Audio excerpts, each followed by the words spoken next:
Dans cette vidéo, on vous présente le sac à dos d'urgence qui est situé à l'entrée de l'aire de déchocage.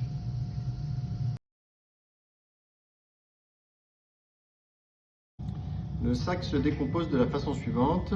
Sur la poche frontale du bas, vous avez tout le nécessaire pour oxygéner le patient. Il y a donc un bas-vue avec 2 canules de Guédel, un masque à haute concentration, un masque pour nébulisation et des lunettes à oxygène.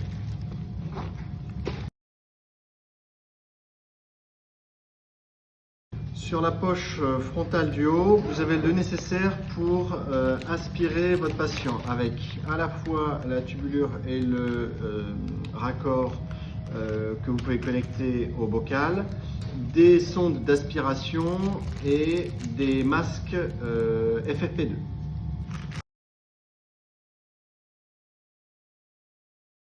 Sur la poche latérale gauche, quand vous regardez le sac, vous avez les solutés de remplissage avec 2 poches de 500 ml de ringère lactate, une poche de 500 ml de sérum salé isotonique et une poche de contre-pression pour accélérer le débit de perfusion.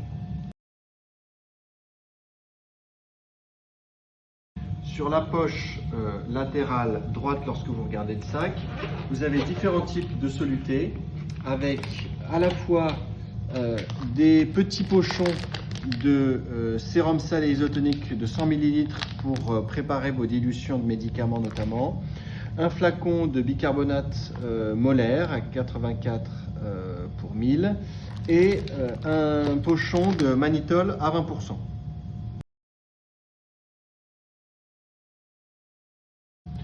Sur la poche principale du sac à dos d'urgence, vous avez différents kits.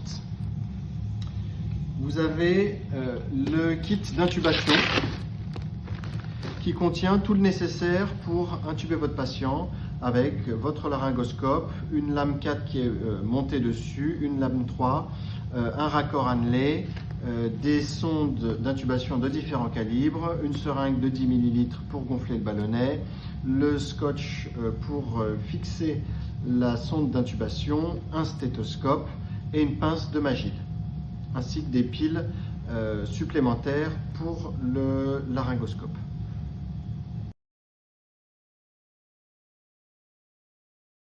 Toujours dans la poche principale, vous avez un mandrin long béquillé ainsi que des électrodes de scope.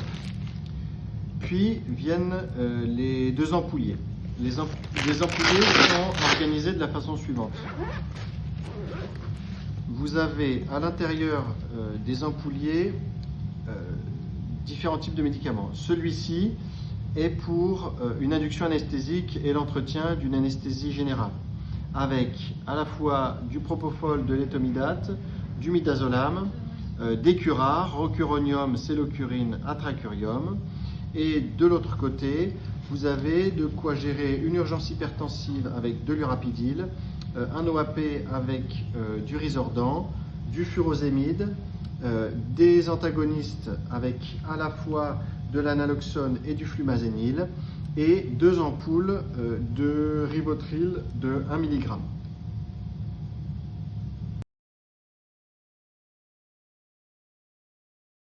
Dans l'autre ampoulier, vous avez majoritairement des médicaments d'urgence. Parmi les médicaments d'urgence, vous avez évidemment des ampoules d'adrénaline, du 1 dans 1, 5 mg dans 5 ml. Il y en a 5 ampoules. Diamétralement opposées, pour ne pas les confondre, de la noradrénaline pure.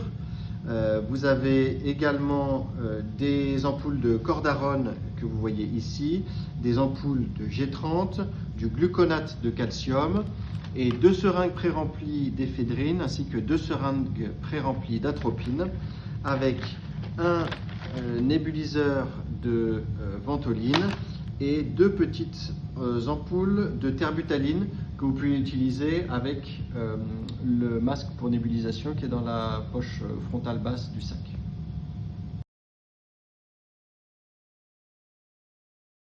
Vous avez ici un kit pour préparer les médicaments et du matériel divers. À l'intérieur, vous aurez 3 tubulures pour transfusion, 3 tubulures à sang, différents types de seringues, il y en a 3 de 50 ml, 3 de 20 ml, 3 de 10 ml, des pompeuses, des robinets 3 voies, des prolongateurs pour pousse-seringue électrique, ainsi qu'un marqueur indélébile pour libeller le contenu des seringues.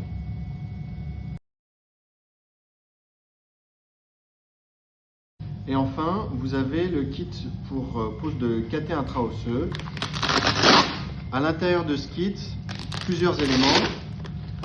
Vous avez évidemment la perceuse qui est protégée d'un petit cache afin d'éviter d'actionner de façon intempestive la perceuse. Vous avez différents calibres d'aiguilles. L'aiguille de 45 mm qui est à privilégier pour la pose humérale, et puis l'aiguille de 25 mm bleue pour potentiellement la crête tibiale. Vous en avez plusieurs par taille. Vous avez de quoi nettoyer le site de pose avec compresse, un antiseptique. Vous avez à l'intérieur des pochettes contenant les aiguilles, il y a également le système de fixation collant ainsi que la tubulure de raccord qui nécessitera d'être purgée avec une seringue pré-remplie de sérum salé isotonique qui est également contenu dans le kit intraosseux. Et enfin, la procédure de pose de cathé intraosseux n'étant pas un geste que nous réalisons quotidiennement, vous avez une fiche réflexe qui vous rappelle à la fois les différents sites de pose et les indications, contre-indications et modalités de pose, avec en haut à gauche de la feuille un petit QR code vous menant à une courte vidéo de formation pour vous rappeler les principes de pose d'un cathéter intraosseux.